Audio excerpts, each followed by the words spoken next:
Hello students, welcome to आयुरेज। आइए आज समझते हैं अस्थि धातु के क्षय हो जाने से या बोन डिजेनरेशन हो जाने से क्या क्या होता है। Let's get started. सबसे पहले देखते हैं आचार्य चरक का श्लोक। आचार्य चरक अपने सूत्र स्थान में कहते हैं, केश लोम नखश्मश्रु द्विज प्रपतनम श्रमः ज्ञेयम अस्थिक्षयलिंगम संधि शैथिल्य मेवच। इसका अर्थ ये है, आचार्य चरक का कहना है कि जब अस्थि धातु की शरीर में कमी हो जाती है या अस्थि धातु का क्षय हो जाता है, तब हमें बाल, जो हमारे बाल होते हैं वो झड़ने लगते हैं। उसी के साथ साथ शरीर के रोम कम हो जाते हैं, नाखून जो होते हैं वो कमजोर होकर टूटने लगते हैं और दाढ़ी और मूछ एवं दांत गिरने लगते हैं। उसी के साथ साथ शरीर में थकान आती है और जोड़ों में ढीलापन, जिसे ही हम जॉइंट लैक्सिटी भी कहते हैं, वो उत्पन्न होता है। ये जो सारे लक्षण है, ये आचार्य का कहना है कि जब अस्थि धातु क्षय होता है तब होते हैं। बट देख सकते हैं आप कि ये सारे लक्षण का अस्थि धातु से एग्जैक्टली क्या कनेक्शन हो सकता है। तो सबसे पहले आयुर्वेद का कंसेप्ट समझते हैं। आयुर्वेद में अस्थि धातु और वात दोष का आश्रय आश्रय संबंध बताया गया है, जिससे कि अस्थि धातु में वात का आश्रय रहता है, इसे हम समझ सकते हैं। और जब अस्थि धातु का क्षय होता है, उस कंडीशन में क्या होता है कि वात दोष ये बढ़ जाता है, वात दोष इंक्रीज हो जाता है। एंड वात दोष के बढ़ जाने से शरीर में रुक्षता और रफनेस और क्षय, ये सारे लक्षण आने लगते हैं। उसी के साथ साथ वात दोष के बढ़ जाने से न्यूट्रिशन भी काफी पुअर हो जाता है। और इन सारी कंडीशन के कारण और स्पेसिफिकली पुअर न्यूट्रिशन के कारण हमें ये सारे लक्षण देखने को मिलते हैं, जिसमें आता है बाल झड़ना, शरीर के रोम कम हो जाना, नाखून कमजोर होना और दाढ़ी मूछ और दांत गिरने लगना, शरीर में थकान और जोड़ों में ढीलापन महसूस होना। ठीक है। आयुर्वेद में द्विज, जो आपने यहाँ पे श्लोक में शब्द देखा है द्विज, द्विज का अर्थ होता है दांत। आयुर्वेद में दांत को अस्थि का उपधातु माना गया है। अस्थि का उपधातु जो बताया है वो है दंत, उसे ही हम दांत बोलते हैं। और नख और केश का पोषण भी अस्थि धातु से संबंधित माना गया है। नख और केश का पोषण ये अस्थि धातु के संबंध में होता है। तो इस कारण से ही बाल झड़ना और नखों का कमजोर होना, नाखूनों का कमजोर होना, ये सारे लक्षण हमें अस्थि धातु के क्षय में देखने को मिलते हैं। आइए अब इस कंसेप्ट को हम मॉडर्न साइंस में हम किस तरीके से समझ सकते हैं, उसे समझते हैं। सबसे पहले हमने देखा था बाल का झड़ना, which means hair fall. Hair fall किस कारण से होगा इस कंडीशन में? जब न्यूट्रिएंट्स और मिनरल्स का सपोर्ट जो है वो डिक्रीज हो जाएगा। अस्थि धातुओं का जो मेन काम होता है वो होता है मिनरल प्रोड्यूस करना। अस्थि धातुओं में कैल्शियम और फॉस्फेट्स होते हैं और भी न्यूट्रिशनल प्रॉपर्टीज होती है, जिससे कि वो नॉट ओनली अपने आप को बट शरीर के कई सारे हिस्सों को भी पोषण प्रोवाइड करते हैं। तो जब अस्थि धातु में ही क्षय आ जाएगा तो ऑब्वियसली जो स्ट्रक्चर्स है जो अस्थि धातु से न्यूट्रिशन ले रहे हैं, उन्हें भी इस चीज से हैम्पर होगा। इसलिए जब न्यूट्रिएंट और मिनरल्स जो होते हैं उनका सपोर्ट डिक्रीज हो जाता है अस्थि धातु के क्षय हो जाने से, और इस कारण से जो हेयर फॉलिकल्स होते हैं वो वीक हो जाते हैं। मिनरल और न्यूट्रिएंट सपोर्ट ना मिलने के कारण हेयर फॉलिकल्स ये वीक हो जाते हैं और उसी कारण से हेयर फॉल ये हमें लक्षण दिखाई देता है।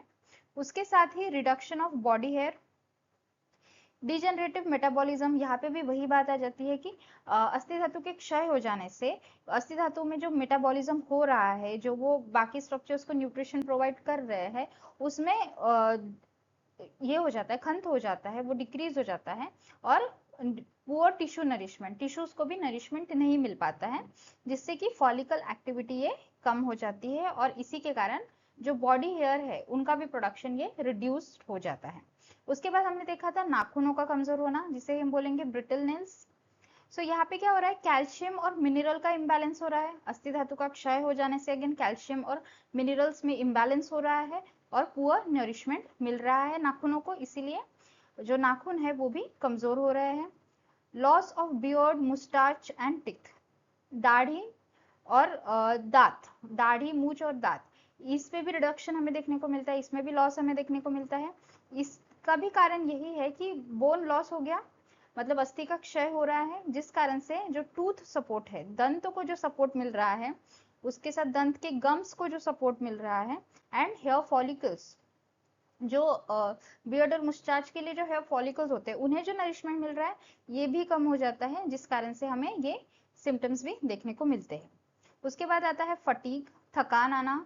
थकान आना के पीछे क्या कारण है कि जब बोन्स वीक हो जाते हैं या अस्थियों का क्षय हो जाता है, उस कारण से मस्क्यूलोस्केलेटल सपोर्ट भी कम हो जाता है। अस्थि का क्षय हो जाने के कारण मसल्स और स्केलेटल के वजह से जो बॉडी को मस्क्यूलोस्केलेटल सपोर्ट मिल रहा है वो भी कम हो रहा है, जिस कारण से बॉडी का स्ट्रेंथ कम हो जाता है, एंड इस कारण से थकान या फटीग ये लक्षण हमें दिखाई देता है। उसके बाद आता है जॉइंट लैक्सिटी। जो सपोर्टिंग स्ट्रक्चर्स होते हैं, बोन के जो सपोर्टिंग स्ट्रक्चर्स होते हैं, जिसमें आते हैं लिगामेंट्स एंड टेंडन्स, सो ये जो सपोर्टिंग स्ट्रक्चर्स है, लिगामेंट, टेंडन्स एंड कार्टिलेजेस, ये भी रिड्यूस हो जाते हैं, बिकॉज यहाँ पे बोन का क्षय हो रहा है। अस्थि का क्षय हो जाने से जो सपोर्टिंग स्ट्रक्चर्स है उनका भी क्षय होता है, वो भी वीक हो जाते हैं, जिस कारण से डिजेनरेशन इंक्रीज हो जाता है, मतलब ही जॉइंट लैक्सिटी का याता है, जोड़ों में ढीलापन ऐसा पेशेंट को महसूस होता है। इज बिकॉज क्योंकि जो सपोर्टिंग स्ट्रक्चर्स है वो वीकन हो रहे हैं और उस कारण से डिजनरेशन ये और ज्यादा बढ़ रहा है। इस कारण से हमें जॉइंट लैक्सिटी ये लक्षण भी दिखाई देता है।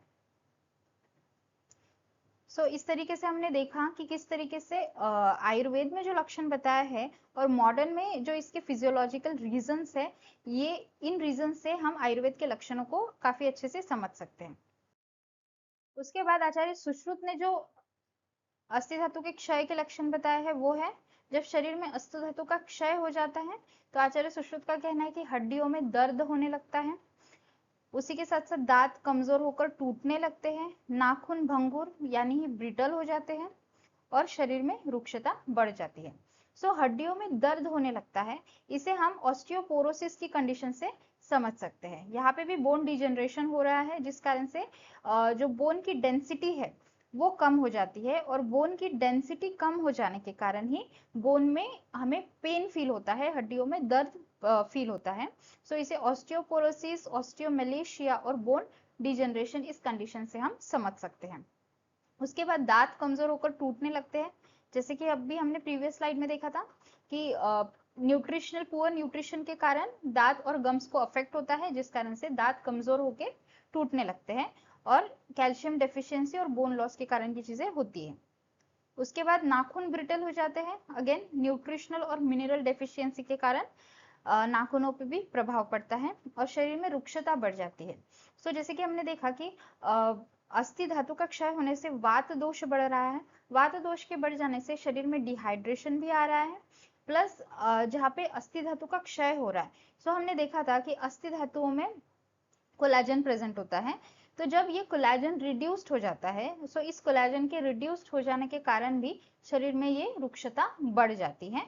सो रिड्यूस्ड कोलेजन भी एक रीजन है जिससे शरीर में रुक्षता बढ़ रही है, और उसी के साथ साथ ageing related tissue dryness, ageing related भी टिश्यू ड्राइनेस यहाँ पे होता है। सो इन सारे कारणों के कारण जो आचार्य सुश्रुत ने ये सारे लक्षण बताए हैं, उसे हम मॉडर्न साइंस में क्लियरली कोरिलेट कर सकते हैं।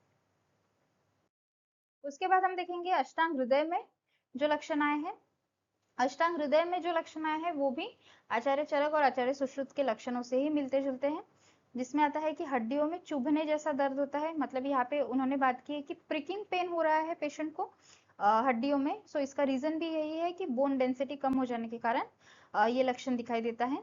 उसके बाद दांत, बाल और नाखून कमजोर हो जाते हैं, और उनमें शिथिलता, टूटना या गिरना दिखाई देता है। दांत, बाल और नाखून कमजोर होकर उनमें टूटना या गिरना ये दिखाई देता है, ये भी न्यूट्रिशनल और मिनरल डेफिशिएंसी के कारण होता है। So that's all for today's lecture. I'll see you soon in the next lecture with a new topic. Until then, keep reading and don't forget to subscribe, like and share to my channel. Thank you for watching this video.